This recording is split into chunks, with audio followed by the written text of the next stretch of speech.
जब दोनों भूत राज की तरफ बढ़ रहे थे तभी राज ने एक पौधा खींचा। ये पौधा असल में भूतों को पकड़ने की एक बंदिश था, जिससे राज के चारों ओर एक शील्ड बन गई और भूत उससे टकराकर दूर उछल गए। आखिर राज ऐसी सिचुएशन में भी इतना शांत कैसे रह सकता है? उसकी तरफ दो भयानक भूत बढ़ रहे थे और उसे इस सब से कोई फर्क भी नहीं पड़ा। राज ने जिस पौधे को छुआ था वो सर्पीला पौधा इतना रेयर नहीं था, लेकिन मंदिर के अंदर उसका होना काफी बड़ी बात थी। इस पौधे को यहाँ बंदिश लगाने के लिए उगाया गया था। उसी को खींचने की वजह से शील्ड एक्टिवेट हो गई और दोनों ही भूत उस शील्ड से इस तरह उछल गए जैसे उनमें किसी तरह की स्प्रिंग लगा दी गई हो। उनको इतनी तेज मार पड़ी थी कि उसकी आवाज पूरे मंदिर में गूंज रही थी। भूत बुरी हालत में जमीन पर पड़े हुए थे। अब उनमें खड़े होने लायक ताकत भी नहीं बची थी। उनका सारा बल खत्म हो चुका था। कितना कितना ताकतवर वार था। पंखुड़ी की नजरों में राज के लिए सिर्फ और सिर्फ इज्जत थी और वो राज के प्रेजेंस ऑफ माइंड की जितनी तारीफ करे उतनी कम थी। एक तरफ जहां पंखुड़ी बड़ी मशक्कत करके भूतों से निपटने में लगी थी, वहीं दूसरी ओर राज ने बिल्कुल शांत ढंग से मामला रफा दफा कर दिया था। यहाँ तक कि पंखुड़ी को तो ये पौधों की बंदिश दिखाई भी नहीं दी थी। उसे तो समझ में भी नहीं आ रहा था कि आखिर राज ने इस पौधे को कब ढूंढा। हालांकि ये सच सिर्फ पंखुड़ी तक ही सीमित था, जबकि असली सच तो कुछ और ही था। राज ने तो अनजाने में उस पौधे को खींचने का काम किया था। उसे तो भनक भी नहीं थी उस पौधे से इतना कमाल का जादू हो सकता था, क्योंकि ये कोई आम पौधा मात्र नहीं था। इस पौधे से मंदिर में लगाई गई सभी बंदिशों की जड़ थी। क्या ये पौधा मेरे पापा ने ही लगाया था? लगता है मेरे पापा ने यहाँ पूरी व्यवस्था पहले से ही कर रखी थी। उन्होंने मंदिर में दो तरह की सुरक्षा लगाई थी। पहले में तो सामान्य जाल थे जिनसे भूत बाहर न भाग पाए, और दूसरे में छुपी हुई ये खास बंदिशें जिन्हें सिर्फ सर्पिले पौधे को उखाड़ कर ही एक्टिवेट किया जा सकता था। ये सुरक्षा भूतों को कंट्रोल करने के लिए तैयार की गई होगी। पंखुड़ी के मन में लगातार यही सवाल दौड़ रहा था। पंखुड़ी ने ध्यान से चारों ओर देखा और उसे सारी बातें परत दर परत समझ में आने लगी। शायद राज ने यहाँ आने के तुरंत बाद ही इस बंदिश को ढूंढ लिया होगा। उसे देखकर तो ऐसा लगता है जैसे उसे सब कुछ पहले से पता था। राज में वाकई काबिलियत है। मुझे इससे सीखने की बहुत जरूरत है। पंखुड़ी राज को देखते हुए सोचने लगी। थोड़ी देर बाद पंखुड़ी दोनों भूतों के पास गई और उनके ऊपर लात रख कर खड़ी हो गई। इसके बाद उसने अपनी जेब से दो मोती निकाले जिनमें से ठंडी हवा निकल रही थी। आखिर ये क्या चीज है? राज ने मोतियों की तरफ देखकर हैरानी में पूछा। ये आत्मा पकड़ने वाले बर्फीले मोती हैं। ये काफी कीमती होते हैं। एक अच्छी बंदिश का जादू करने के बाद कोई भी इन्हें मोतियों में कैद कर सकता है। पंखुड़ी ने जवाब दिया। असल में वो और भी कई सारे मोती लेकर आई थी, क्योंकि उसे यकीन नहीं था कि वो एक ही बार में आत्मा को कैद कर लेगी। भूतों को कैद करने के लिए पंखुड़ी ने दोनों बर्फीले मोतियों को अपनी उंगलियों के बीच में फंसाया और बंदिशों के मंत्र पढ़ने लगी। कैद हो जाओ। आखिर में पंखुड़ी ने जोर से दोहराया। भूतों की हालत बुरी थी, इसीलिए वो कुछ भी करने के काबिल नहीं थे। बिना किसी रोक टोक के भूत बर्फीले मोतियों में कैद होने लगे। राज की आंखों के सामने दो हरी रोशनियां चमकी और भूत सीधा जाकर मोतियों में कैद होने लगे। ये तो कमाल का नजारा था। अभी अभी जो हुआ इसे कोई भी वैज्ञानिक समझ नहीं सकता। ये सब चीजें अभी तक कहानियों में सुना करते थे। ये हमेशा से इस दुनिया का हिस्सा है। राज इस जादू की तारीफ करने से खुद को रोक नहीं पाया। उसने अपने पिछले 18 सालों में कभी इस तरह का कुछ महसूस नहीं किया था, जबकि आज उसने भूतों को अपनी आंखों के सामने देखा था। राज, मैं तुम्हारा कैसे शुक्रिया अदा करूं? यदि आज तुम नहीं होते तो शायद ये दोनों भूत भाग गए होते, और शायद भागने के बाद वो कभी यहाँ लौट कर नहीं आते। ऐसे में उन्हें ढूंढना नामुमकिन हो जाता। पंखुड़ी ने राज का शुक्रिया अदा करते हुए कहा। अरे अरे, ऐसा कुछ भी नहीं है। राज ने हंसते हुए कहा। उसे तो खुद भी नहीं पता था कि वो क्या कर रहा है, लेकिन किसी की तरफ से आई तारीफ को कौन नकारता है। इसीलिए राज को हंसने के अलावा और कुछ नहीं सूझा। राज, यहाँ दो भूत थे और मुझे बस एक ही चाहिए। दूसरा मोती मैं तुम्हें देना चाहती हूँ। शायद तुम्हें कभी इसकी जरूरत न पड़े, लेकिन तुम जिसे भी देना चाहते हो दे सकते हो। पंखुड़ी राज की इतनी एहसानमंद हो चुकी थी कि मोती कैद किए भूत को देने में उसे जरा भी झिझक नहीं हो रही थी। मेरी तो कोई गर्लफ्रेंड भी नहीं है, मैं किसको दूंगा? राज ने मन ही मन सोचा। ये चीज काफी कीमती है, मैं नहीं ले सकता। राज ने साफ तौर पर मना करते हुए कहा और सोचने लगा। ये लड़की आखिर समझती क्यों नहीं है कि इसके अंदर भूत बंद है। अगर धोखे से भी भूत बाहर आ गया तो मेरी हालत तो खराब हो जाएगी। इस मोती को लेना तो खुद की पैर पर कुल्हाड़ी मारने जैसा है। मुझे किसी पागल कुत्ते ने तो काटा नहीं है जो मैं ऐसी चीज को अपने पास रखूंगा। राज अभी भी बड़ी असमंजस में था। उसे अभी भी ये एक सपना लग रहा था, लेकिन इस पर भरोसा नहीं करना भी राज के लिए मुश्किल हो गया था। राज, तुम्हें मोती रखना ही होगा। तुमने भूतनाथ मंदिर में इन्हें ढूंढने में मेरी मदद की। अगर तुमने ये मोती नहीं लिया तो मुझे बिल्कुल अच्छा नहीं लगेगा, और अगर मेरा मन अच्छा नहीं रहा तो शायद मुझे जादू करने में दिक्कत होने लगेगी। पंखुड़ी ने राज से मोती लेने की गुजारिश करते हुए कहा और जबरदस्ती उस मोती को राज की मुट्ठी में थमा दिया। इसके बाद राज मोती लेने से इनकार नहीं कर पाया और उसे मोती रखना ही पड़ा। जैसे ही राज ने मोती को छुआ, उसे वो बहुत ठंडा लगा। इतने गर्म माहौल के बाद भी उसे अंदर से ठंडक महसूस हो रही थी। वो एकदम अंदर से तरोताजा महसूस कर रहा था। ये मोती तो कमाल का है। इसे गर्मियों में साथ लेकर चलने का मतलब है एसी लेकर चलना। राज ने मोती को हाथ में रखकर सोचा, चलो राज, अब वापस चले। पंखुड़ी ने मुस्कुराते हुए कहा और अपना सारा सामान समेटने लगी। राज के पास कोई सामान नहीं था। उसे तो मोती जेब में रखना था। वो तो कब से इस डरावनी जगह से बाहर निकलना चाहता था। ये मोती मुझे खुद पंखुड़ी ने दिया है और इसमें बंदिश भी लगी है। ऐसे में भूत का बाहर निकल पाना मुमकिन नहीं है, इसीलिए मुझे इस मोती को अपने पास ही रखना चाहिए। राज ने भूतनाथ मंदिर से बाहर निकलते हुए सोचा, चलो अभी चलकर अपनी होटल में सो जाते हैं। कल सुबह हम वापसी के लिए रवाना हो जाएंगे। जब राज बाहर निकला तो शाम होने वाली थी, इसीलिए उसे वापस लौटने के लिए यह समय जरा भी ठीक नहीं लगा। ठीक है, पंखुड़ी आज काफी अच्छे मूड में थी, इसीलिए उसे भी राज की इस बात में कोई खराबी नहीं दिखी। राज और पंखुड़ी दोनों जंगल से बाहर की तरफ आ गए। आउच! अचानक से पंखुड़ी ने चीखा। उसका एक पैर मुड़ गया था, जिससे उसकी चप्पल टूट गई थी। भूतों को पकड़ते समय पंखुड़ी को कुछ भी होश नहीं था, इसीलिए शायद उसकी चप्पल की इतनी बुरी हालत हो चुकी थी। क्या हुआ, तुम ठीक तो हो? राज ने चिंता जताते हुए पूछा। हाँ, लगता है मेरी चप्पल टूट गई है, पंखुड़ी ने एक आम सा जवाब दिया। चलो यही कहीं आसपास में कोई दुकान देखकर तुम्हारे लिए नई चप्पल ले लेते हैं, राज ने अपना नजरिया बताते हुए कहा। हाँ, ये ठीक रहेगा, पंखुड़ी ने राज के नजरिए को स्वीकार करते हुए कहा। तुम अभी के लिए मेरा सहारा लेकर चल सकती हो। हमें बाहर ही कोई ना कोई टैक्सी जरूर मिल जाएगी। शायद हमारी होटल के पास ही हमें दुकान भी मिल जानी चाहिए, राज ने अपना हाथ बढ़ाते हुए कहा। इसके बाद राज और पंखुड़ी दोनों टैक्सी पकड़कर भूतनाथ मंदिर को पीछे छोड़ते हुए आगे निकल गए। पंखुड़ी ने अपना सारा सामान बैग में भरकर बगल में रख लिया था और वो लगातार मुस्कुरा रही थी, क्योंकि आज का दिन उसके लिए काफी यादगार था। अपने होटल के पास पहुंचकर ही राज को जूतों की एक दुकान दिखाई दी। आंटी, ये चप्पल कितने की है? राज ने दुकानदार की तरफ बढ़कर पूछा। 1000 रुपए की, दुकानदार ने जवाब दिया। अरे ये तो बहुत महंगी है, 500 रुपए में लग जाए तो लिया जा सकता है, इससे 1 पैसा भी ज्यादा नहीं, राज ने मोल भाव करते हुए कहा। राज अच्छे से जानता था कि सड़क किनारे की दुकानें उटपटांग दाम बताते हैं, जिनमें मोल भाव की काफी संभावना होती है, इसीलिए उसने चप्पल का सीधा आधा दाम लगा दिया। अच्छा ऐसा है, दुकानदार ने कहा और आगे बोली। तो तुम्हें कौन से पैर की चप्पल चाहिए? राज दुकानदार के जवाब से भौचक्का रह गया। दुकानदार ने राज को उसी के अंदाज में जवाब देकर राज की सिट्टी पिट्टी गुल कर दी थी। दुकानदार का जवाब सुनकर पंखुड़ी जोर जोर से हंसने लगी। बाद में राज ने 1000 रुपए देकर वो चप्पल ले ली और पंखुड़ी को दे दी। इसके बाद दोनों अपनी होटल की तरफ बढ़ने लगे। अच्छा ये बताओ, क्या मैंने उस दुकानदार से आंटी कहकर कुछ गलत किया? मुझे ऐसा क्यों लगा कि उसे आंटी सुनकर जरा भी अच्छा नहीं लगा था। उसने ऐसे गंदे तरीके से मुझे देखा था कि मैं तो डर ही गया था, राज ने मजाकिया लहजे में पंखुड़ी से पूछा। मुझे इस बारे में कुछ नहीं पता, पंखुड़ी ने हंसते हुए कहा और सोचने लगी। राज तो वाकई नादान है। वो दुकानदार तो मुश्किल से 29 साल की होगी, ऐसे में उसे आंटी सुनना कैसे अच्छा लग सकता है। वो तो खैर मनाओ कि उसने गुस्से में चप्पल 2000 की नहीं बताई। राज और पंखुड़ी के भूतनाथ मंदिर से निकल जाने के काफी देर बाद जंगल में एक परछाई दिखाई दी। उसने अपनी जेब से सिगरेट निकाली और उसे जला लिया। वो आदमी सिगरेट पीते हुए धीमे धीमे से हंस रहा था।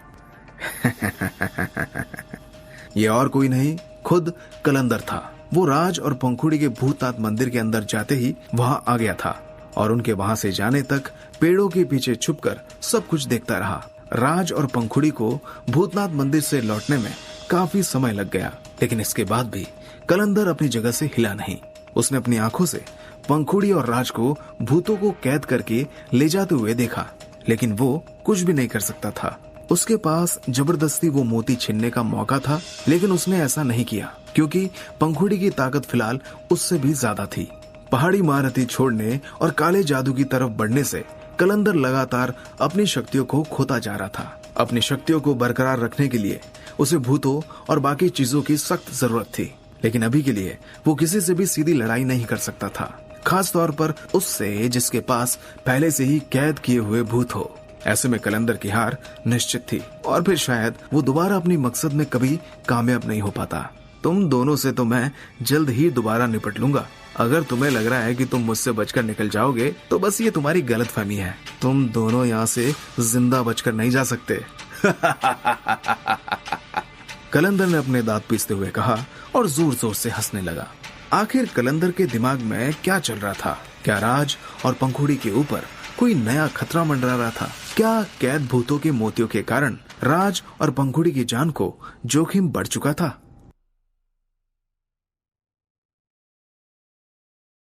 भले ही कलंदर ने कोई भी धमकी क्यों न दी हो, लेकिन सच तो यह था कि अभी की उसकी हालत के हिसाब से सभी जादूगर उस पर हावी हो सकते थे। पंखुड़ी का छोटा सा हमला भी उसे बड़ी चोट पहुंचा सकता था, क्योंकि पंखुड़ी के जादू ने भूतों की शील्ड तक को तहस नहस कर दिया था। इसके अलावा पंखुड़ी के पास और भी तरह के जादू मौजूद थे जो कि उसे और ताकतवर बनाते थे। अगर कलंदर इस वक्त राज और पंखुड़ी से पंगा लेने की हिम्मत करता तो शायद वो राख में मिल जाता। उस लड़की ने जादूगरी के दूसरे लेवल में तो महारत हासिल कर ली है, लेकिन मुझे तो लगता है कि वो इतनी कम उम्र में ही तीसरे लेवल तक पहुंचने वाली है। अगर ये बात सच निकली तो शायद उसका मुकाबला करने वाला इस दुनिया में कोई भी न बचे। मुझे फिलहाल इस लड़की से बचकर ही रहना होगा, वरना शायद मेरे किए कराए पर पानी फिर सकता है। कलंदर ने पंखुड़ी के बारे में सोचा और हैरान रह गया। कलंदर के पास फिलहाल ना तो पंखुड़ी जैसा जादू था, ना ही उसके जैसा हथियार। इसीलिए पंखुड़ी पर हमला ना करके कलंदर ने अपनी जान बचाई थी। अगर कलंदर ने पंखुड़ी पर छुपकर भी वार किया होता तो भी शायद वो कामयाब नहीं हो पाता। शायद पंखुड़ी कलंदर को एक ऐसे भूत में बदल देती जो शायद किसी भी काम का नहीं रहता। लेकिन उस लड़के के अंदर मुझे किसी भी तरह का जादू महसूस नहीं हुआ। शायद उसमें जादू की काबिलियत ही नहीं थी। लेकिन अगर उसमें जादू की काबिलियत नहीं थी तो उसने उस बंदिश को इतनी आसानी से कैसे ढूंढ लिया? उसे देखकर तो ऐसा लग रहा था जैसे उसके लिए बच्चों का काम था। कलंदर राज के बारे में सोचकर हैरान था। उसे राज का किरदार समझने में बहुत दिक्कत आ रही थी। जिन बंदिशों को ढूंढने और उन्हें खोलने में अच्छे अच्छे जादूगर के पसीने छूट जाते हैं, उसे उस लड़की ने पलक झपकते ही खोल दिया। कहीं ऐसा तो नहीं कि उस लड़की के पास अपनी शक्तियां छुपाने की भी ताकत है? लेकिन इस तरह के जादूगर तो बस कहानियों में ही सुनने को मिलते हैं। क्या वो लड़का कोई महान जादूगर है? कलंदर ने जंगल के पास खड़े खड़े एक बार फिर से राज के बारे में सोचा। भले ही अनजाने में हो, लेकिन राज ने बंदिश खोलकर वो काम किया था जो किसी भी आम इंसान के लिए, यहाँ तक कि जादूगर के लिए भी नामुमकिन के बराबर था। इसीलिए जब भी कलंदर के दिमाग में राज का ख्याल आ रहा था वो परेशान हो जाता था। मुझे उस लड़के से भी बचकर रहना होगा और शायद मुझे उस पर नजर भी रखवानी होगी। अगर मैंने इन लोगों पर नजर नहीं रखी तो शायद मैं कभी भी भूतों को काबू करना नहीं सीख पाऊंगा, और अगर ऐसा नहीं हुआ तो मेरा काला जादू पूरी तरह से बेकार हो जाएगा और मैं कभी भी लंबी उम्र तक नहीं जी पाऊंगा। मुझे कैसे भी करके ये काम करना ही होगा, अब चाहे इसके लिए मुझे कुछ भी करना पड़े। कलंदर ने अपनी मुट्ठी बांधते हुए सोचा।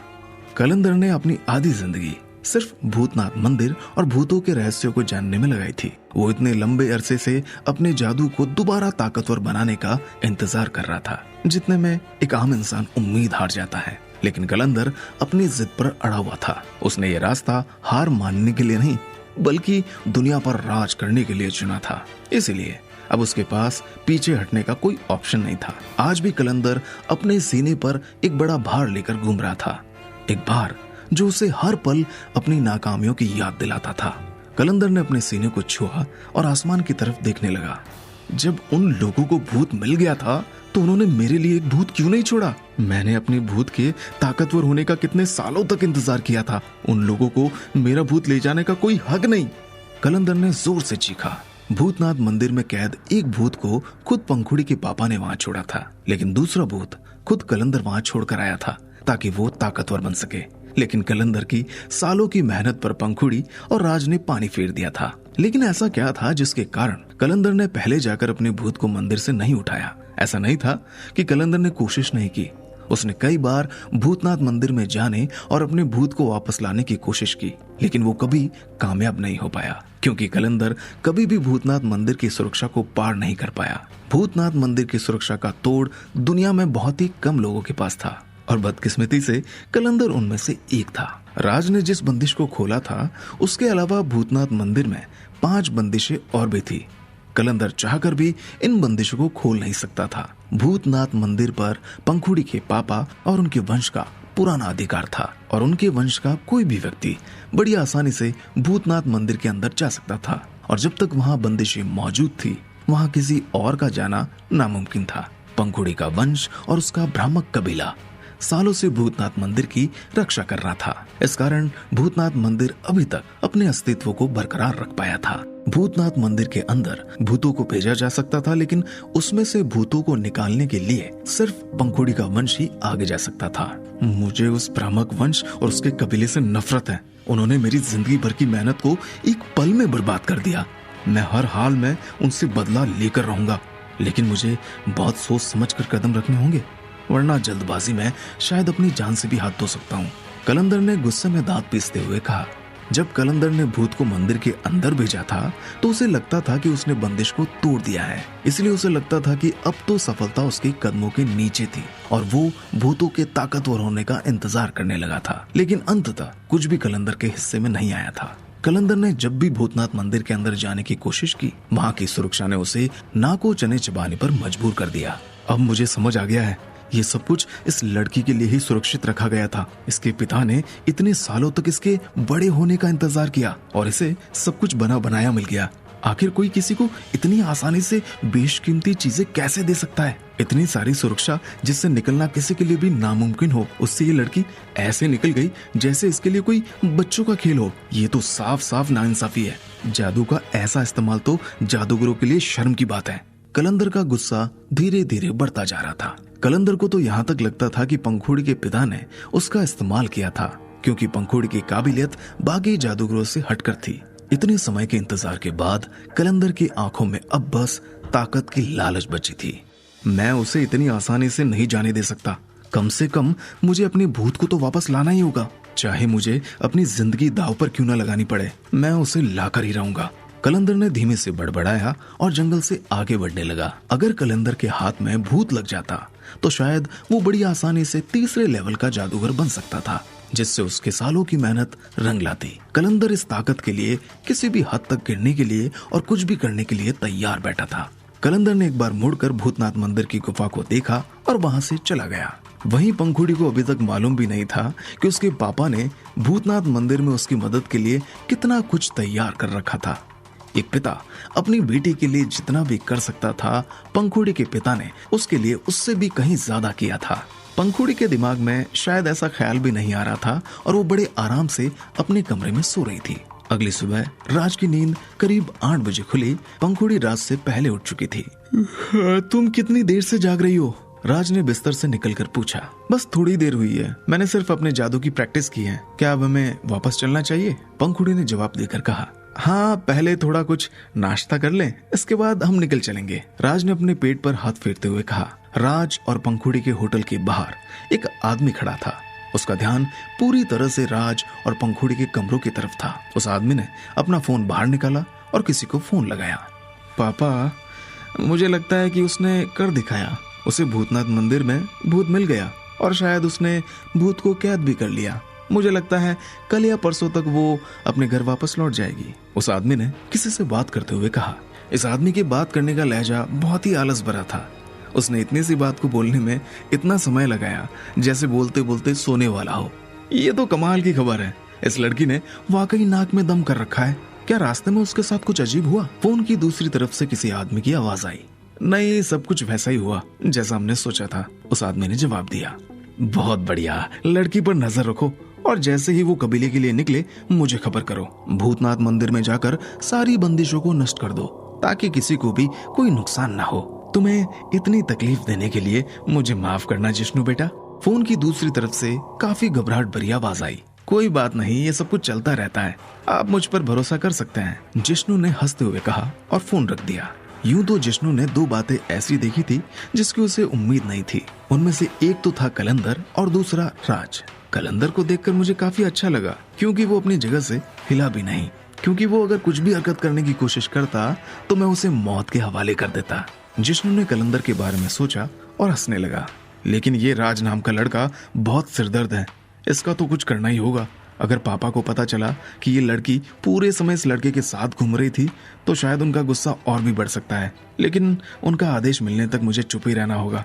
जब तक कुछ अजीब नहीं होता मैं पापा को राज के बारे में कुछ भी नहीं बताऊंगा। अगर पापा ने मुझे इसका पीछा करने को कहा तो मैं तो जबरन ही फंस जाऊंगा। जिष्णु ने होटल में राज की तरफ देखकर सोचा।